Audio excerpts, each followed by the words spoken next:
In this video, we're going to talk about the process of cell respiration. This involves the mitochondria, which you may recall is the powerhouse of the cell, and this is how cells produce energy in the form of something called ATP. And they use that energy for all kinds of things, like transporting molecules against a concentration gradient, or movement, producing and building things like proteins and sugars, all of that kind of stuff.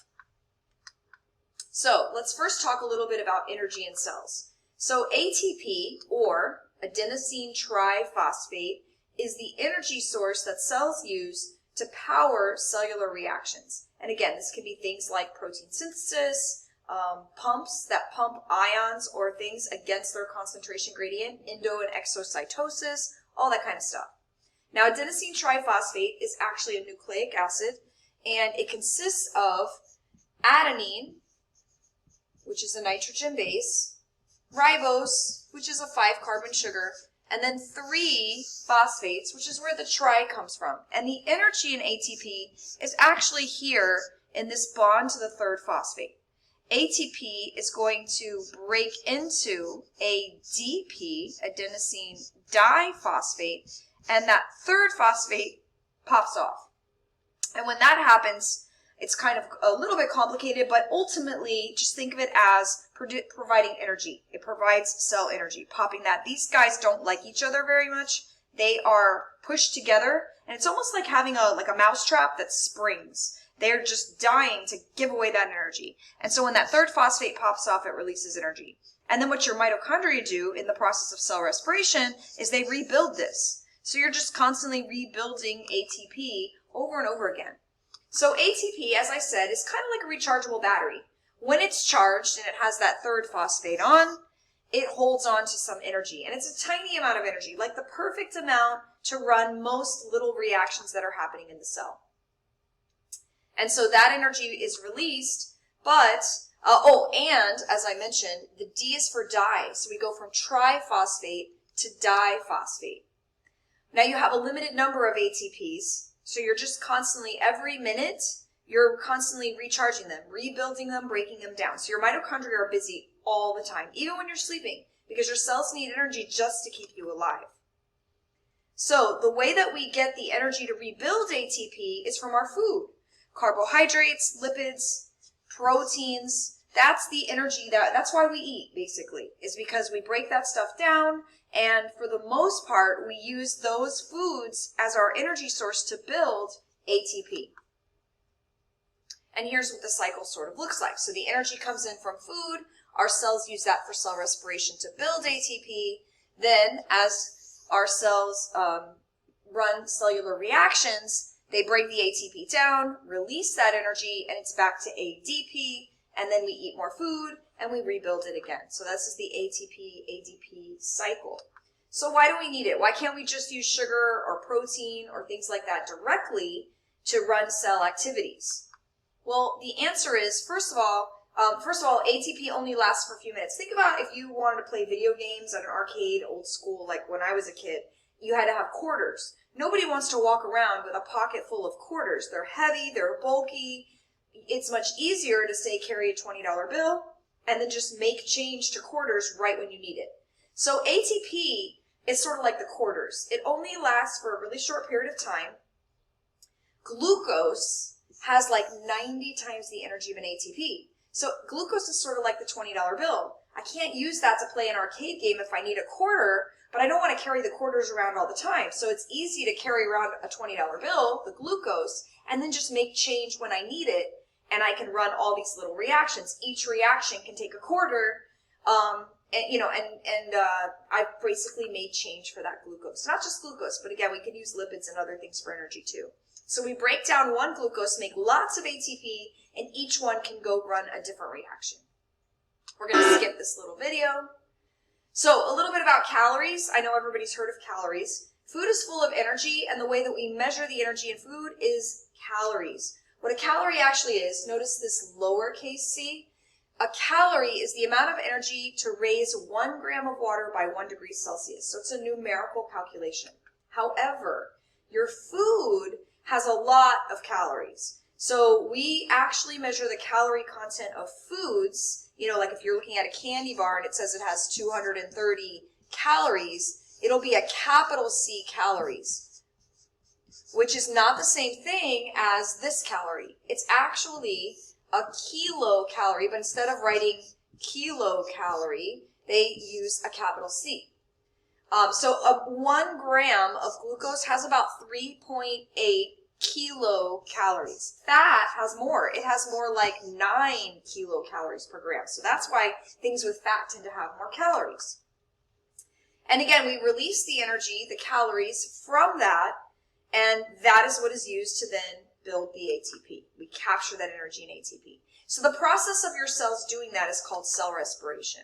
And this is the overall formula for cell respiration using glucose. Now, again, we could use other things, but our go-to is glucose. That's what our cells are normally using. In fact, doctors will check your glucose levels as one of the things they'll check in your blood to see if your glucose levels are normal, because that's the way you're normally providing your cell with energy. So this is glucose, C6H12O6. We learned about it back in our biochemistry section. So 6 oxygens react with this 1 glucose, and basically the bonds get rearranged into 6 carbon dioxides and 6 waters. This is waste, and then ATP. Approximately, if this goes to completion, 36 to 38 ATP for each molecule of glucose. So there are 3 main steps involved in this. The first one is called glycolysis. The second one is called the Krebs cycle. Sometimes it's also called the citric acid cycle, 2 names. And the last one is called the electron transport chain. Sometimes it's called the ETC for short. Now these 2, the Krebs cycle and the electron transport chain, they occur in the mitochondria. The glycolysis actually occurs in the cytoplasm. So you don't need mitochondria for glycolysis for the first step.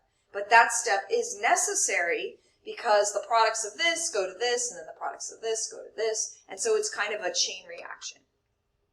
So glycolysis. It means to break down glucose. Literally glycolysis. Lysis means to break. Glyco refers to glucose. Again, this happens in the cytoplasm. It is universal. Even organisms that don't need oxygen, like certain bacteria, yeast, things like that, they do glycolysis also. You don't need mitochondria to run glycolysis. You don't need oxygen to run glycolysis. So 1 glucose is split into 2 molecules that are called pyruvate. Pyruvate is a 3-carbon molecule. See how glucose is a 6-carbon molecule. So in essence, all we're really doing is we're taking 1, 2, 3, 4, 5, 6-carbon molecule, and we're splitting it into 2 3-carbon molecules. Now I'm not drawing the oxygens and the hydrogens, but notice it's actually 8 steps to do this. And that's because you just can't do these things in one giant step. Too much energy is released at once. It would mess with our body temperatures. And so this happens in a series of a bunch of steps, which I'll show you in a second. Important, definitely something you could be asked on a test. 2 ATP are actually required to start the process. It's sort of like if you wanted to go to Vegas. You have to place a bet before you can win any money. This is the input that's necessary. So you have to start with a little bit of ATP to get this going. It's called like priming the glucose. But this process makes 4, which means the net gain, meaning after we take away for what it costs to run it, our net gain is 2 ATP from this process. So glycolysis makes a total of 2 ATP. Now remember, this whole process, I told you, is going to make like 36 to 38 ATP. So obviously this is not making very many. This is just the starting step. It also makes something called NADH, which actually has a long name. It's nicotine adenine dinucleotide, but we call it NAD for short, and that's all you have to know. NAD picks up hydrogens from the glucose and becomes NADH. NADH is a coenzyme. It's something that basically carries hydrogens to another location, into the mitochondria, where these hydrogens will be used to generate more energy later. So this is sometimes called an electron carrier because the hydrogen also has an electron. And so NAD is an electron carrier that can carry electrons and hydrogens to another step that'll be important later on. This is what glycolysis actually looks like. Do you have to know all these steps? Absolutely not. But I did want to show it to you so you can see that the first few steps actually require energy. And that's the priming section, the first few steps. And then after this step here, this is where energy is released. And we make 1, 2, 3, 4 ATP, 2 pyruvates, and we also make, notice these 2 NADH molecules. So the first part's the investment, the second part is the payoff. In summary, the input of glycolysis is glucose, and the output is pyruvate. Remember, this is a fancy name for a 3-carbon molecule that's sort of like half a glucose. 4 ATP, 2 NADH. But remember that if you're asked how many net ATP are made, it's only going to be 2 because you have to take away 2 for these, the starting point. Now, once glycolysis is over, there are actually 2 options, and those options are determined by whether oxygen is present or not.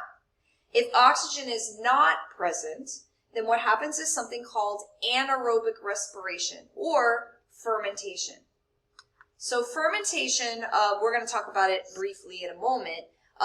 This is what yeast do, for example, and certain bacteria. This is what makes bread rise, is the fermentation process when they put yeast in bread. That's a product, is carbon dioxide. This is also used to make alcohol. It's also used to make certain kinds of vinegar. But if oxygen is present, then what will happen next is aerobic respiration. The full process, actually, from glycolysis to the end with oxygen present is called aerobic respiration. The full process from beginning to end, if it's just glycolysis and fermentation, is called anaerobic respiration. And so here's kind of an overview so you can see. This is the cytosol or cytoplasm. Glucose, this is glycolysis, happens in the cytoplasm. No oxygen is necessary for that step. If no oxygen is present, fermentation happens, which makes ethanol, which is alcohol, or in us, it makes lactate or lactic acid, which is what makes your muscles burn if you're exercising and not getting enough oxygen. If oxygen is present, notice everything's going to go to the mitochondria where all the other reactions are going to happen. The last thing we'll talk about today, fermentation. So here's the thing. Remember, one of the things needed in glycolysis was this coenzyme called NAD, and it got turned into NADH. Well, you have a limited number of NADs. And so NAD needs to get recycled, like it needs to get rid of this hydrogen and go back to being NAD+, or else glycolysis is going to shut down. So, in fermentation, no more ATP will be made. Overall, you've made 2 already. So if we talk about anaerobic respiration, it does make 2 net ATP, but they're made in glycolysis. They're not made in this part after glycolysis. What does happen, is that the pyruvates that were made in glycolysis, they are going to react and pick back up this hydrogen that was pulled off earlier.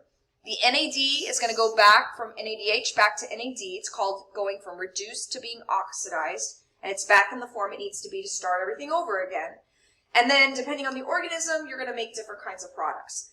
Again, ethanol and carbon dioxide, this is what yeast make, and this is used to make alcoholic beverages and also to make bread rise.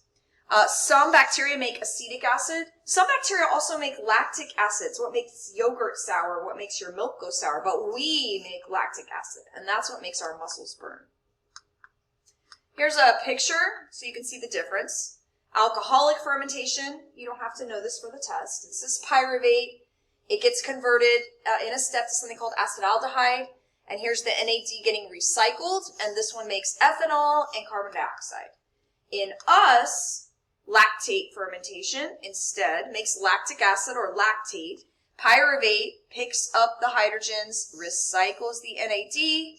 And why don't we make alcohol? Because we have different enzymes. This step requires an enzyme, and the enzyme we have is different than the ones that the bacteria has. And this does give us quick bursts of energy, but this is what causes muscle burning and fatigue. And leads to muscle soreness. That's one reason why you're supposed to cool down after you exercise, because you're getting all that lactic acid out of your muscles, and it'll actually get converted back to carbon dioxide and water once enough oxygen is present. All right, everything else is going to happen in the mitochondria, and we're going to pick up with that next time.